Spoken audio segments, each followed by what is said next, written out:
and each other. Good night.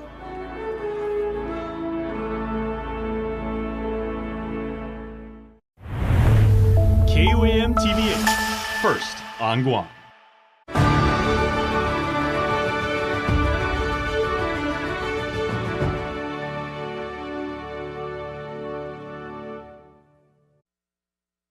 KUAM News headlines are presented by Calvo's Insurance, protecting Micronesia for 85 years. Matson and the Adahi Itano program.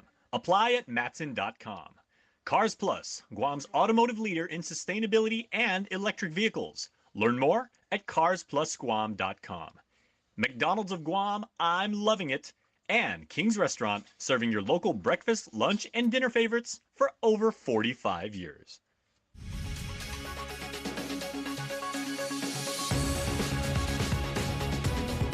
Ahead on KUAM News Primetime, the couple arrested in connection to a deadly shooting in Tamuning now facing charges in local court, plus proposing the creation of a new multi-agency anti-drug task force. Nestor Lacanto with the report. The NMI House continues their investigation into former Governor Torres' Boost program. I'm Tomas Malonio with the full story coming up. Hafa and good evening. Welcome to KUAM News Primetime. I'm Nick Delgado. And I'm Destiny Cruz. Thank you so much for making us a part of your day. 2 people arrested in connection to the deadly shooting in Tai Tai restaurant in Tamuning go before Superior Court judge late today, but only the aggravated murder charges against defendant Domingo Mendiola stuck. Magistrate Judge Jonathan Kwan granting the defense request to dismiss the charges against co-defendant Jenna Rose Manabusan, the judge dismissing it without prejudice, meaning prosecutors can again bring them back before the court. Defense argued the case lacked evidence to charge Manabusan in the alleged killing. It was also revealed today investigators learned the alleged armed robbery was planned to pay off Mendiola's drug debt. Defendant Manabusan is expected to be released from prison following the dismissal. For now, the victim's family is mourning their loss and loved ones reaching out to the community for financial help to properly lay the dead mother to rest. Tragedy strikes on Valentine's Day. Loved ones posting images of 53-year-old Sumitra Lairopi on this GoFundMe account. Family members raising money to cover funeral expenses. The pictures posted showing the Deredo mother over the years, smiling with her loved ones. It's memories that ended last week after Lairopi took her final breath Friday, 2 days after she was shot out front the Tai Tai Healthy Cuisine restaurant in Tamuning. Lairopi was having dinner on Valentine's Day before the shooting occurred. Details of the armed robbery surfacing Tuesday, the prosecution's magistrate complaint. 36-year-old Domingo Mendiola is charged with aggravated murder, first-degree robbery, theft of a motor vehicle, and possession of a Schedule II controlled substance, along with special allegations of possession or use of a deadly weapon in the commission of a felony. He's being held on $500,000 cash bail. Probation noting prior robbery and family violence convictions in court today. Co-defendant 36-year-old Jenna Rose Manabusan is charged with complicity to commit aggravated murder, complicity to commit first-degree robbery, and complicity to commit theft of a motor vehicle. Investigators learning the couple allegedly planned the robbery to pay off a drug debt. The pair allegedly targeted customers at the restaurant that night before Mendiola allegedly shot Lairopi and took off with her car. The couple allegedly ditched the stolen car in Sinahanya. Guam police tracked down the suspects after finding a separate car left at the crime scene with drugs inside. Mendiola allegedly denied the shooting, but admitted he smokes meth and owned the drugs that officers located near the crime scene. While authorities search for others involved in her killing, efforts are now underway to help Lairopi's family in their time of need. Again, the charges against defendant Jenna Rose Manabusan has been dismissed without prejudice, meaning prosecutors can bring it back before the court. It was said in court Manabusan could be released from prison tonight. A man accused in a deadly hit and run involving a 2-year-old girl was back in local court today. Defendant Terry Savnat appeared before Superior Court Judge Maria Senzon. It was said in court that prosecutors handed over a plea agreement to the defendant. Defense told the court they would need to review it, but shared they will likely fight the charges at trial. Savnat, who is currently out of prison, declined to comment. He faces charges of vehicular homicide, negligent homicide, leaving the scene with injuries, and driving without a license. As KUAM reported, the toddler was playing with other children outside the family apartment in Upper Tumon last June when the crash occurred. Savnat allegedly fled the scene. Trial will be set at a later date.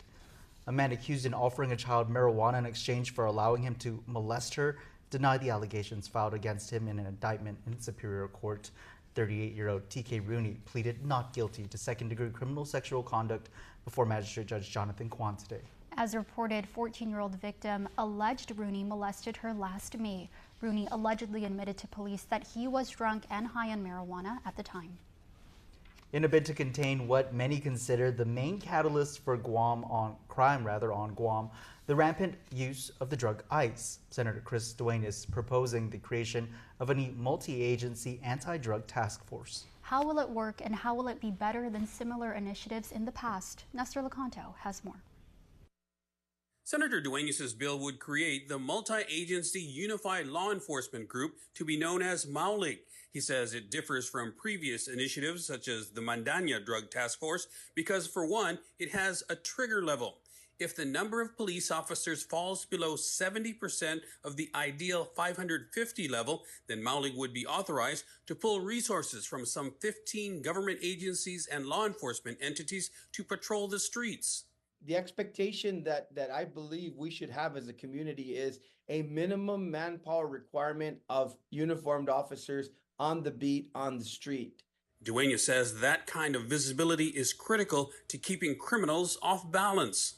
We believe that we're getting to a point, Nestor, where we have lost and could permanently lose the streets. And our people are telling us this. We don't feel safe. We're not going to take it anymore, and we expect the government to be accountable. One of the unique provisions of the bill is to also deputize civilians to assist in the new war on drugs. There's a training component that's going to be required. What we're envisioning and what we're hearing, Nestor, is throughout the villages, we have individuals who are either actively or have been reserve component of different law enforcement entities. And these individuals are willing to get a stipend to be deputized, but they're going to have limited law enforcement capability.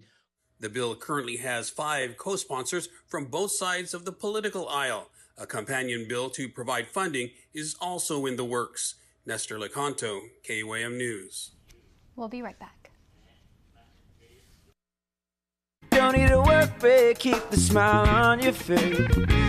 The moments you can't replace, and I'll be around.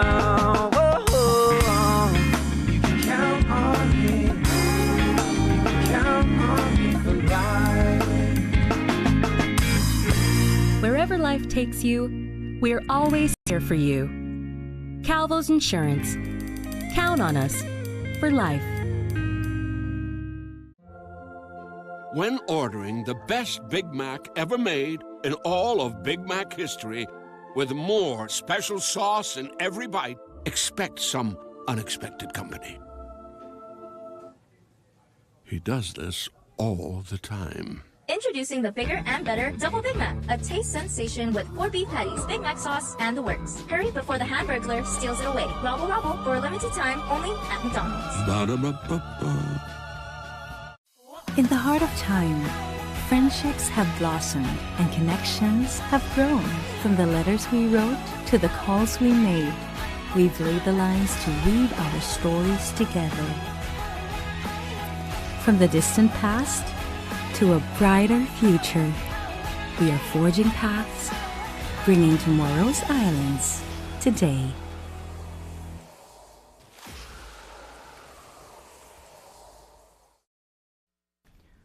Welcome back to Primetime. The CNMI House of Representatives continues the years-long investigation into a program created by former Governor Ralph Torres meant to boost the economy. Regional correspondent Tomas Manglotny reports on the latest developments as those involved in its marketing are asked to testify. Those involved in marketing former NMI Governor Ralph Torres' Boost program appeared before the House committee continuing the investigation that started in the previous legislature. The marketing is the last part of the Boost program, and then of course the Secretary of Finance, which overall the expenditure authority of the Boost program. So we just need to look at everything and not leave anything unturned. Boost stands for Building Optimism, Opportunities, and Stability Together. It provided financial assistance to local businesses through grants in the millions, but some lawmakers allege it was used for political purposes to benefit Torres' inner circle. On Tuesday morning, 4 people involved in the program's marketing appeared before the committee, which brought them in to schedule their testimony. Former Secretary of Finance David Atalig appeared with his lawyer and was asked to testify on March 12, 13, and 14. He declined KUAM's request for comment. Rob Travilla was asked to appear on February 21, 22, and 23. Selena Sapp was asked to appear on February 27, 28, and 29. Both declined KUAM's request for comment. Shane Villanueva was asked to appear on March 5, 6, and 7. We're happy to be here and to answer the legislative questions and just be able to get it kind of gets over with, actually. So yeah, we'll be back March 5th and we'll see you guys here. Do you deny any wrongdoing or anything that the House has suggested that has come about from Boost? We'll let the proceedings handle itself at this point, Thomas, and kind of go from there. 2 residents sounded off during public comments. It is time to bring justice in this government, and this Boost hearing should continue. I hope that this committee will be able to retrieve the funds that has been lost. You need to go after those who did not use the funding. Let's not make this a targeted Ralph or Arnold attack, because that is dishonest, because both sides play games. Tomas Manglonia, KUAM News, Saipan. Well, a heads up to all cannabis-related businesses in Guam and the Northern Marianas. The Bank of Guam announces the launch of cannabis banking, becoming the first local financial institution to serve all tiers of CRBs. CRBs are any organization or business that grows, processes, dispenses, administers, or derives income from selling marijuana products. Starting this month, Bank of Guam will roll out deposit and lending services to CRBs that are legally licensed on Guam and Saipan to engage in that business activity in open houses set for this Thursday from 10 in the morning to 2 in the afternoon at the Tumuning branch to allow businesses the opportunity to learn more about cannabis banking. You can also find out more by visiting bankofguam.com/cannabis-banking. High-speed internet service is not a luxury, it's a necessity. That's according to Geoff Jordan, director of the Broadband Infrastructure Program under the National Telecommunications and Information Administration. And this morning, during a press conference at Adelaide, the administration announced the construction of new fiber and 5G installation to expand broadband coverage in the southern part of the island. The $11.4 million project was awarded to the Government of Guam Department of Administration and sub-awarded to ITE. Lieutenant Governor of Guam, Josh Tenorio, recalled the situation during Typhoon Mawar. Communications was compromised. In southern Guam, many residents continue to have inadequate access to telecommunications. It's a project that CEO of ITE, David Gibson, says they are excited to take on, reflecting on their 20-year history of serving the people of Guam. This fiber infrastructure is really going to be the spine of the network that's going to not only allow for higher speed internet access for your residents and businesses, but really it's going to be the platform that really future-proofs our ability to be able to provide even more access as technology evolves. We'll run through the village of Bidi, circle the south down towards Destiny's stomping grounds, and then back up in the village of Chalampago. As part of the project, there will be 26 towers upgraded with 5G capabilities. Following the completion, ITE plans to extend high-speed broadband services to all of the locations in the south through a mix of fixed wireless access, fiber to the home, and fiber to the building. We'll be right back.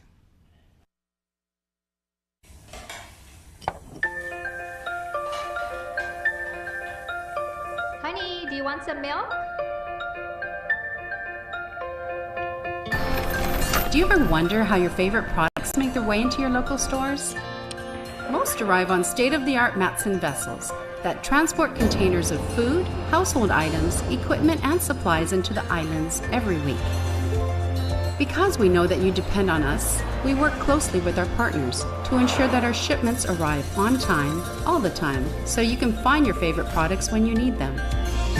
We transport the region's most precious cargo that supports successful businesses and promotes a better quality of life for our families. Matson is proud to have been the hometown shipping carrier for Guam, the CNMI, and Micronesia for the past 25 years, and you can count on us to be here for generations to come. Oh yeah, hot honey pizza and wings from Pizza What? Pizza What? Pizza What? Hot honey pizza and wings. It's the first new flavor to make you say, pizza what?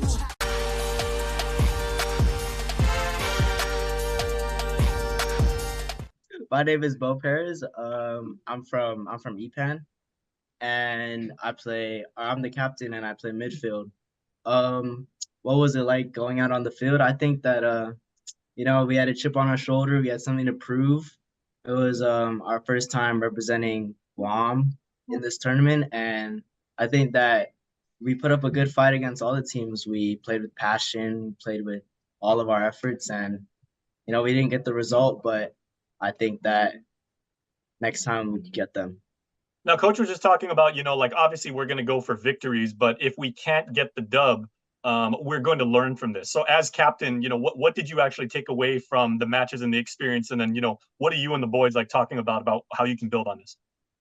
Well, I think that the competition is obviously very high, and they're all much taller, much stronger than us. And, Guam comes from a Japanese style of football. And I just think that as an island, we need to focus on playing to our strengths, passing the ball, getting more technical. Okay, Yeah. so and you're obviously a midfielder, as you said. Do you have any strikers with you that are on Zoom right now? No, this is my back line. Okay. This is the brick wall. I'm Landon Diaz. I played center back, and I'm from Manila. Oh, hey, Manila is in the house, man. Okay, so Mungie Town. There you go. Hey, so I bet you can't wait to get home, and the Donny Festival is waiting for you, man. Yeah. Okay, Can't so wait. tell me about how the tempo shifted multiple times during both matches and everything. Because like in soccer, it's not just the ball moving back and forth; it's the tempo and the momentum. What was it like? First game, I think our tempo was really good coming from us and the back line. We're keeping the ball moving it around. And, some of our boys, younger boys coming out with us, it's good to get their experience with all these players, especially out here. They get to see all the physicality and everything about it. So I believe our first game, tempo was really good. It's just our second game came out a little bit short, but it's still good experience to play with these boys and everyone.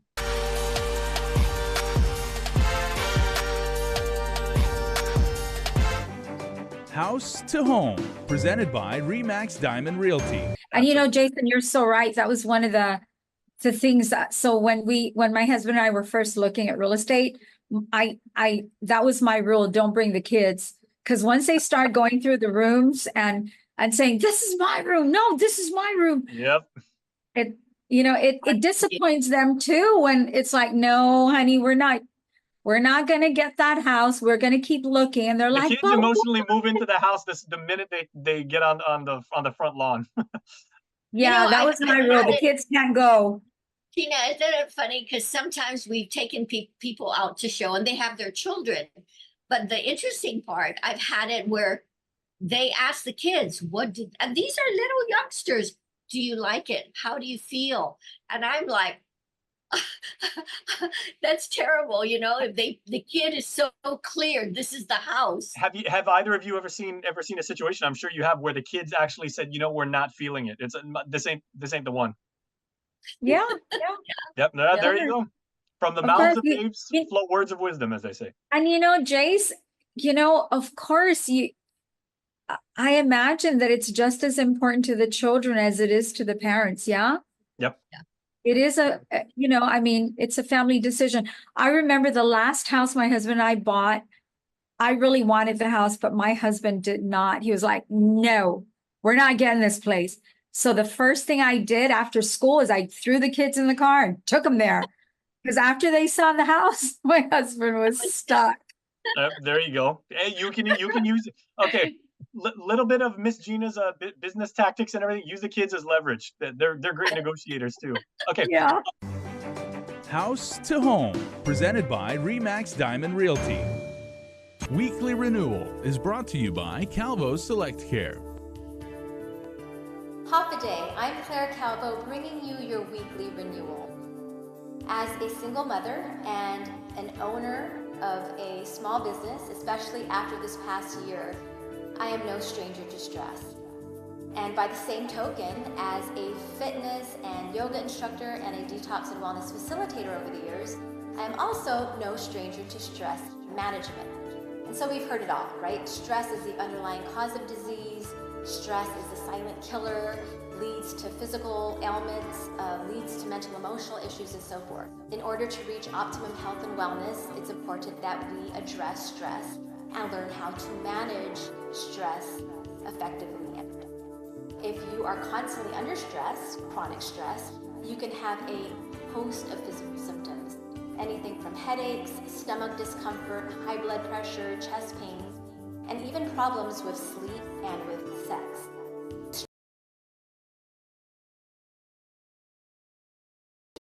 And of anxiety and worry. In fact, medical research estimates illnesses and disease is stress related.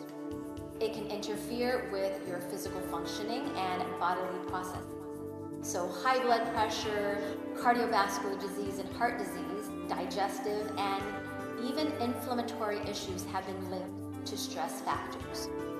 43% of adults suffer adverse health effects from stress. That's almost half of the adult population.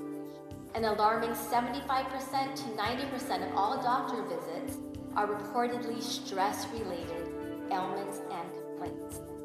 So obviously, this calls for stress management tools, right? There are myriad ways to cope with stress and to manage our emotions effectively and productively. And here are a few, of course not limited to, but these are a few of the different ways. Deep breathing, or in yoga we call pranayama, the control of our breath, meditation, yoga, mindfulness, journaling, gratitude and positive affirmations. Of course, there's gratitude journals, a simple exercise routine, of course, a healthy diet, adequate sleep, reducing or eliminating substance use, of course, connecting with friends and family, with loved ones, and last but definitely not least, asking for help, seeking out therapy. For a long time, therapy was almost taboo here on island, right? And I'm happy to see and to say that now more people are seeking out therapy and they're taking advantage of this incredibly helpful and for some necessary service that thankfully is covered by insurance. And so over the next few segments, I will share specific tools, getting into more depth of stress management tools. Thank you so much for joining me today. I will see you next time on your Weekly Renewal. Weekly Renewal is brought to you by Calvo Select Care. Troy Polamalu Safety, a.k.a. the Quiet Storm. Troy's seen more out of the corners of his cold steel eyes than most mortal men have seen straight on. The last thing an offense would witness, a fury of flowing mane incoming at high speed. Hey! Cat-like quickness and supernatural instincts like Troy's only come once in a lifetime.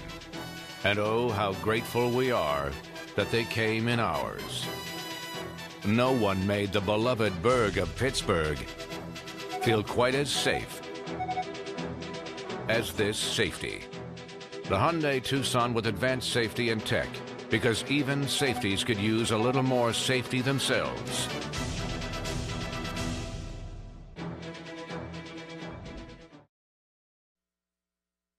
Giving Every Tuesday highlights individuals, businesses, and organizations who are giving back and spreading kindness with simple gestures. This time, we take a look at the volunteer group Love Guam and how they're keeping the island beautiful one event at a time. Love Guam, a community group, is no stranger to getting their hands dirty, having spearheaded many cleanup events throughout the island for the past few years. Earlier this month, the volunteer community-based group, along with members from the VFA 154 unit, spent their Thursday clearing out an area of land in preparation for the native tree planting. The project was in collaboration with the fine folks over at Island Girl Power. The volunteers pruned, chopped, and trimmed all morning to get the area all set for IGP's next project. IGP Executive Director Juanita Blas was grateful for the time and talent the volunteers put out. And the volunteers were fueled by delicious goodies from Infusion Coffee Shop. To learn more about Love Guam, you can like their page on Facebook and keep up to date with their many community events. And to learn more about Island Girl Power, you can follow them on Instagram and Facebook. With this week's Giving Every Tuesday, Jonagan Charfris, KUAM News. Giving Every Tuesday is brought to you by J. Goodman, a happiness company.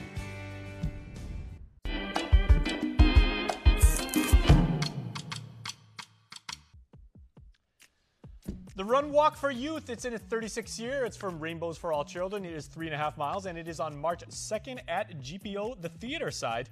You got to register. Please do so at St. Anthony's Catholic School. Imminent Unlimited has partnered up with the Micronesia Mall and the Guam dance community in dance news for Fiesta 5, a multi-location event taking place throughout the mall on Saturday the 24th from 12 to 7. And on March the 2nd, up for our friends in the cinema, it's the 20th annual Mahi Fest. A name so nice, you got to say it twice. I say Mahi Mahi, but it's the 20th annual Mahi Derby. Make sure to go check it out and show us your catch. Make sure to tag us when you post it on Instagram. That is what's happening on News Bites.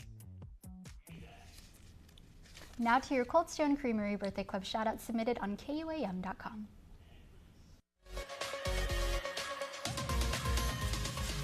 Happy birthday to Ann Alba, who turns 26 today on the 20th of February. She is a hardworking OR nurse at GRMC. Hey, Ann, thank you for your service to our community. We really, really appreciate it. You're doing amazing work. Suki sent this birthday shout out, and she sends all of her love. And you know what? Respect from all of us in the Guam community. So Ann Alba, our 26-year-old birthday celebrant today. And that's your primetime show. Good night.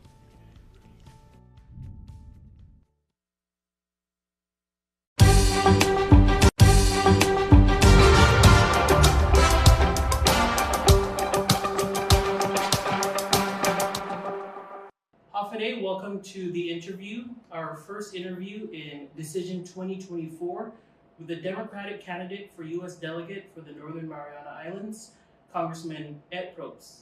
Mr. Probst, thank you so much for your time and thank you for joining us. Thank you for having us. I'm excited to be here and with you and answering questions and sharing our vision. And so we are here at your late parents' home in Susubi. This is also the location where you announced your candidacy. Yes. Tell us a little bit about this place and why it was significant for you to announce here. Well, this home that we're in right now is my parents' home, and I grew up here since I was in high school. A lot of memories from this home, and my parents had always ensured that it was all about welcoming others into their home. And so we'd have a lot of big parties and celebrations here, and whenever I am here, I can really feel my parents' presence. I feel very close to them. So it made sense, not just to have this interview here, but to make my announcement here at my parents' residence in honor of them. And so we know that you're a 5-term House of Representatives member. Tell us a little bit about what brought you into public office and part of your background that led you to serve. Sure. Thank you. Great question. I can tell you when I was younger, I never thought of serving. I actually, at a young age in high school, would look at the issues affecting the CNMI, and I remember writing letters to the editor as far back as in high school with regard to different issues, current events at the time. I've always felt that I know our leaders do their very best. I felt if they were wrong on an issue, that it was our duty to explain that there's a better option. And I don't want to say I was a harsh critic, but I often offered constructive criticism. Throughout my years growing up, I felt that was part of our duty. But I left Saipan in the 90s, early 90s, to go off to college. And I attended the University of Hawaii at Manoa, where I graduated with the bachelor's degree in communication. And I came back. I had the opportunity to work a few different jobs, but I chose to teach at Marinus High School. I worked there for a while. I worked at the Northern Marinus College. And then I worked as a program manager for the Head Start program here under PSS. And I was the program manager for 5 years before I decided to make a run for office. And it was a lofty goal. Honestly, when I first started, starting, of course, with a very small budget, a very small committee of there was 3 of us at the time. And I was running in the biggest precinct, Precinct 1. So it was not easy. But I'm very fortunate. I had a great chairwoman and vice chair and treasurer and supporters who would open the doors for me. And I'd just basically go and meet with them and talk with them. And I was very blessed to, to have their vote of confidence. In fact, there was 17 candidates running. I thought, and I think my number was number 15, and I automatically assumed that that's not a good thing or whatever. Long story short, we ran a very, very honest campaign. We talked about the issues, what I want to do in the precinct and beyond, what I feel for the Commonwealth vision of, where we should be, a fiscally conservative government, one that focuses on helping the people, not just the selected few.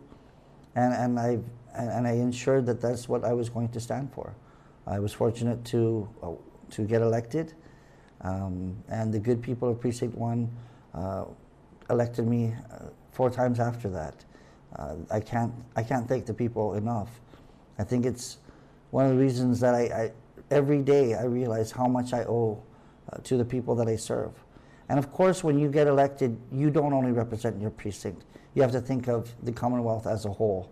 You think of every island, every person, and it doesn't matter if they're a citizen or not, you're going to help people regardless. And that includes political affiliations. That's one thing that we've always ensured. We help everyone, regardless. When was the moment you knew you wanted to run for delegate? Because I know early on you mentioned, you went out to the media and even mentioned it on KUAM that you would run if Kilili decided not to seek re-election. But aside from that fact, what was the moment for you that said, I'm going to do this and I want to do this? Well, the moment really came when I was talking with my wife Daisy and our children about it. And that there was rumor that Congressman Kilili would not seek another term. And of course, there was no formal announcement or whatever, so I had just small talks over dinner and discussions that, what do you think, And Daisy and our kids were very supportive of it. They thought it was exciting, and they, not just offered their support. So they believe in me, which is of course critical. Then I started talking to some family, some friends, just small groups to talk about the possibility of should Kilili decide not to run. So it really all came down to, when Kilili made his formal announcement that he would not be seeking another term. I made it clear from the beginning that I won't run against Kilili. And that's not because, he's related to my wife or anything that people may think. It's because I have the greatest respect for him. I still firmly believe in his, not just his leadership, but all he has been able to do for the CNMI. Knowing Kilili all these years, he has pretty much been the same humble gentleman that you would expect, and he's always managed to come through for the CNMI, and if he's fallen short, he admits to it. He's humble enough to admit to it. But when he had announced that he wasn't going to run, that's when I really had discussions with more and more friends and family, and that includes my colleagues. That includes the governor and lieutenant governor, and my former committee members. And so it was through many discussions that I had decided that I will seek, running for delegate. It's huge shoes to fill, and as I've said in the past, that no matter who wins in November, you got to remember that Congressman Kilili is irreplaceable. One thing that I will offer and focus on is continuity, and that includes major discussions with him on bills that and things that he wants to continue to push through, and things that I think is best in the CNMI's interests. If elected, I offer that continuity and consistency that one can expect. I have also ensured through my record as not just a representative of the minority, but also the leadership, and as a floor leader, that I fully embrace the entire legislature, the House and the Senate. Whether we have disagreements or not, it's not a personal issue. It's something that we continue to discuss. We have had heated arguments. There's no doubt about that, but we leave it on the floor. We leave it there, and it took some time to realize that, that you don't go home upset because you didn't get your way. You live to fight another day.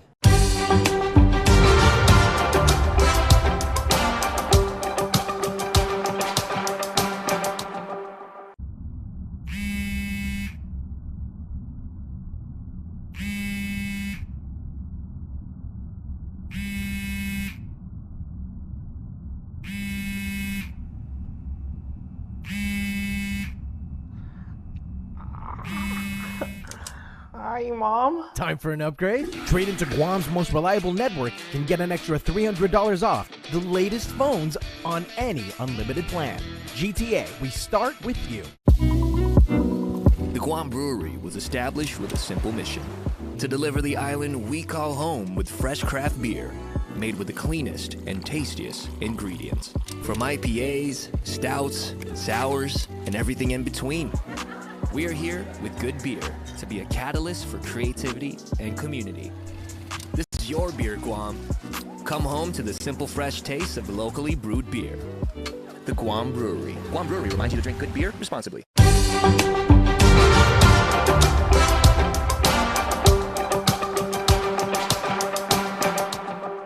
Accomplishments that he has done for the people. And one of the things that I like to tell the people is that, I am one spoke in a turning wheel, and I'm one voice out of many. But I can ensure that every time I've spoken out against certain bills, whether they're good or bad for the CNMI, I'll explain why I'm voting for that bill, why I'm opposed, or why I'm opposed to it.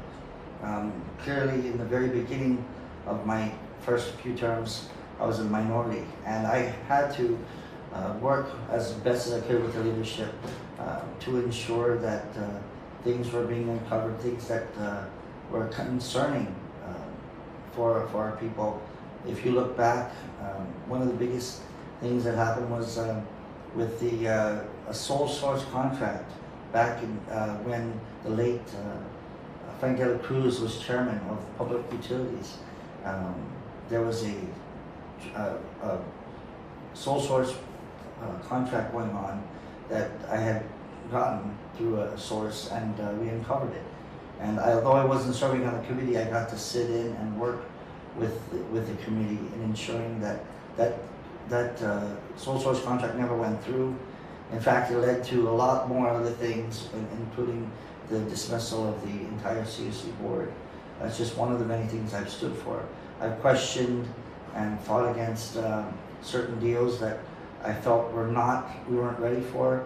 There was one point where, if you look at the battles in the past of salary increases for elected officials, and of course that made some sense at the time because of our relatively speaking, our wages, our salaries, what we were making. But as we looked at it, the increase that they were asking for was well beyond what we thought was fair and what was affordable. So I fought against that, and of course you bring it down to what happened with the casino. I have, you know, been grateful for the money that was coming in, but it always questioned the deal that we were giving up. The $7 billion investment, the fact that there was no completion bond, things that I rallied against to change. I've also, in my record, I've shown that when the original casino bill was put forth to the people, the biggest support group was the retirees, and they were supposed to benefit from the $15 million annual payout through the casino commission, and as it turned out, that had changed. We fought against that. Unfortunately, it changed to being awarded to the senatorial district. I question that. I'm grateful for Congressman B.G. Atal for bringing it back to the retirees where it originally belongs. There are many bills that I've introduced but they have always been about fairness and helping our people throughout the years that I've served, probably. Congressman Kiley was known for being able to build consensus in DC. He's had allies, major allies on both the Democrat and Republican parties. You will be entering a very divided House nationally. I think we've all seen that in the headlines. Right. How are you hoping to build consensus to get the NMI's agenda? Sure. Well, that's no easy task for anybody that's going to be elected. But I can speak the way I work and the way I've been working as floor leader in this term and in previous terms, is that we have had debates, we've had discussions, but I've learned to really work well with my colleagues. If you look at my record as a floor leader right now, there is no real minority or majority in the House when it comes to helping our colleagues, especially if you look at our record when it comes to Tinian and Rhoda, assisting all. There's great fairness in that. But you have to look at the very root of it. You have to look at establishing what Kiley has been able to establish, and that is working relationships and reaching across that aisle and trying to get things moving. One of the things I learned early on is that if I couldn't pass something, that I had to go into leadership and ask them when I was in the minority. And that kind of workmanship is something that I will offer if elected as delegate. I have been able to work with virtually everybody. I have no enemies whatsoever in the House or the Senate. And again, it's human to have disagreements, but it's always critical to ensure that you have decorum and that you can establish some friendships along the way. I've built that, not just within our own party, but with other parties who are family and friends, although we may not always see politically the same or have the same view. There are a lot of common grounds that we will find. I think that's some of the greatest successes that Kiley has been able to offer. He is an incredible people person, charismatic and very sincere. I hope to do the same with his guidance, with the way that I've been operating.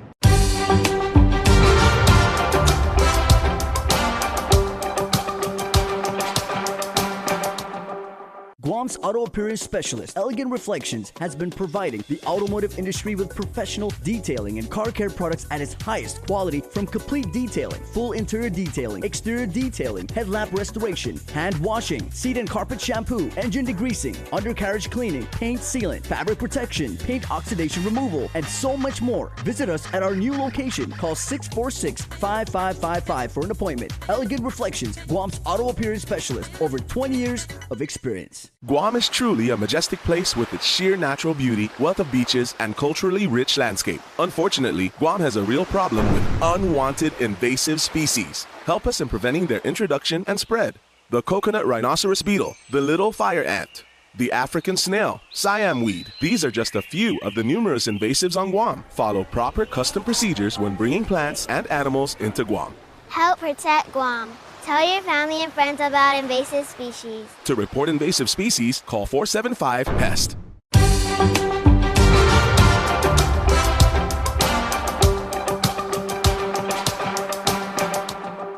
And Representative, as I'm sure most people know, in 2020 you resigned. I wanted to talk and address the circumstances that led to that resignation. In particular, the allegations of sexual misconduct. I know you've come out in public on Facebook Live, as you're known to address these cases. When you announced your run for delegate, some in the public expressed concern about that pass. I wanted to give you the opportunity to address the constituents who will be heading to the polls in November about this particular case. Well, I cannot change what people think of me, what they say of me. I can tell you that I am a fantastic husband, father, and that I'm a pillar of this community. I have worked hard to get where I'm at. I continue to work hard where I'm at. I think if you look back when these allegations and these things that came up, it was at a time when we were investigating the governor for corruption. It was at the middle of a hearing. And if you do look at the actual facts of everything that transpired, there were no complaints from the very beginning. This was a fishing expedition that they had brought upon through nefarious means to attack and smear me in the middle of an investigation. The hardest part of all of this is that if I did have affairs or whatever, that I would have to publicly admit to it, to publicly put myself out there. And that's something I wouldn't do to my wife, to my children, or to anybody. I would rather have stepped away. And I realized how dirty and politics can be.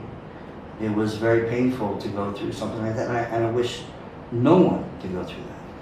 But they were very painful allegations. They were hurtful to my character, and I, decided to step away from politics at the time. I said, this is not worth it. This kind of smear campaign that people can be doing to you is just horrible. I didn't want to put my kids through that. But no matter what, so when I did resign, there was an understanding that all the attacks would stop, and they didn't. They continued. They continued till today. I can't do anything about that. That's irrelevant at this point. And in our reporting, you haven't categorically denied the allegations. Would you like to address that on the record today? I deny any wrongdoing. I admit that there are things that I've done that are wrong. Having affairs are something that I've done in the past that are very painful. But I would never talk about those again. Those are between me, my wife, and God.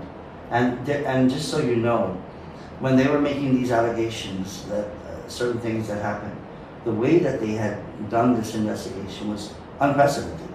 They put me out in the paper. They had it announced every time, asking for people to come forward. And out of 20-some people that they were naming, they only targeted me. Why was that? Why was I the single only target? And at the time when the investigation started, there was not one single complaint against me. The complaints came when they continued to look out. And this is what I know. This is what I do know, is that they went to every single student, any rumor that had ever come about, they went to every single person to ask, about my past. And that is painful. Some of them would come to me. And it's something that I couldn't believe was happening to me, that they could do such an investigation like this.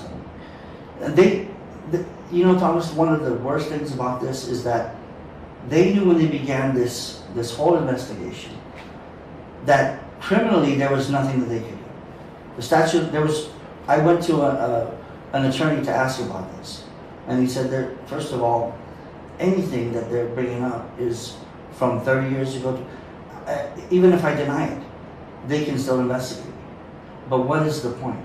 They know that the statute of limitations had run out. They're criminally, they couldn't do anything. They pursued it regardless. To do what? To hurt me. To hurt my character. To destroy me as a person. You know, I made mistakes in my life, but I'm surprised that was brought up and something like that, when there are tons of people that they could have been looking at, you know, active, ongoing cases. But I was the single person, you know, named in all of that. So what's your message to people watching this who still have questions about your character and integrity? What would you say to them? I can tell you that I'm a man of fault. I have made mistakes in my life, but I am not the same person I was many years ago. That I'd like to believe that people can change, that people can learn from mistakes and become a better person. I also believe that affairs and personal things in your life aren't to be put out like dirty laundry. I've never gone after other politicians who have made mistakes or whatever, and they've never had to come full and confess their sins. Why am I the exception to the rule? Anything else you'd like to address on this matter? I'd like to say that politics is a very difficult place to be in. Sometimes you run with the greatest intentions, and then you realize that it's not for you, because it can be very painful. There's nothing more painful than what I've been through and what people have done to me. All to stop an investigation, to stop me from speaking out against corruption and other things that have affected our people. We are in this financial quagmire, this hole, because of government corruption, special interests, and we're all paying the price for it. I've spoken out against this. I continue to speak out against it. That our people must come first before ourselves, you know, and that's critical. Those are things that we have to ensure that when we represent our people, that seat doesn't belong to us. It belongs to the people that we serve. I've done that consistently. I never forget why I'm in office, and I'll bring that to DC if elected. I will fight for our people, ensure that there is parity, that we have always the best interests of our people, just as Clearly has done for 16 years. I have that to offer.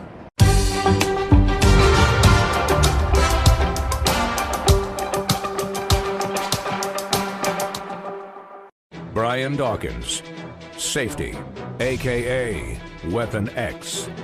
Brian laughs at audibles, laughs. For there is nothing he does not anticipate.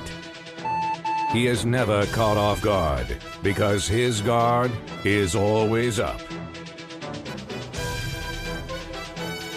His skills of perception are honed like talons. Brian sees all. He knows all. Dominates all. His defensive prowess is feared the world over. The all-electric Hyundai Ioniq 5 with advanced safety and tech. Because even safeties could use a little more safety themselves. Search for your Hyundai Ioniq 5 today. In the heart of time, friendships have blossomed and connections have grown. From the letters we wrote to the calls we made, we've laid the lines to read our stories together. From the distant past to a brighter future, we are forging paths, bringing tomorrow's islands today.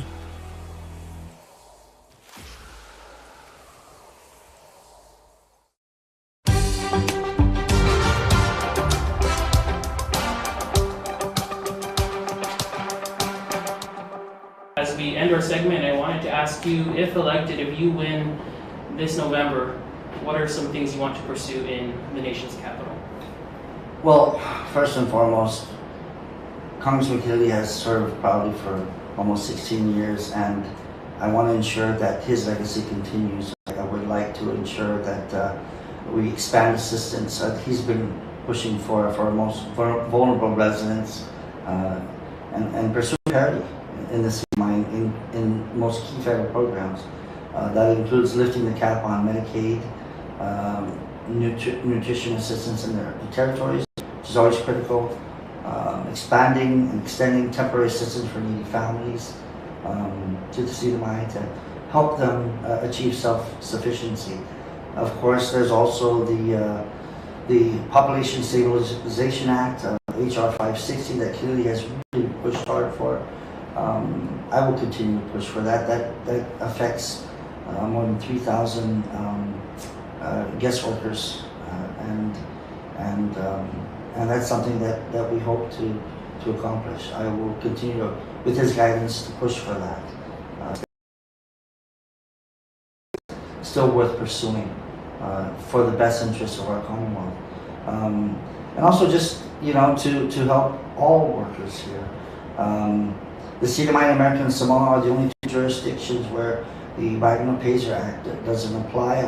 I know that the Congresswoman Radhawagan and Congressman Kennedy have worked hard and in achieving it, and it's very likely that it passed. But should it not, I will continue to ensure that moves forward.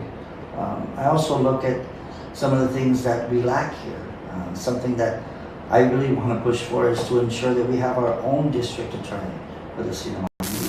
You really look at it, honestly, it's like we have a district attorney for the Marianas based in Guam, but that doesn't really help serve the city of Miami.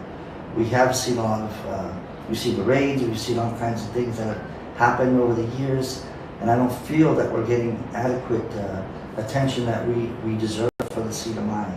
American Samoa and every other territory has their own, U.S. attorney. Why doesn't the city of Miami? Why do we have to share with Guam when we're completely two different governments? We are one Marianas in theory, but we're not when it comes to actual government. We do need our own U.S. attorney, just as we have our own federal district judge here, Chief Ramona Migonia, and our own magistrate, right? So these are things that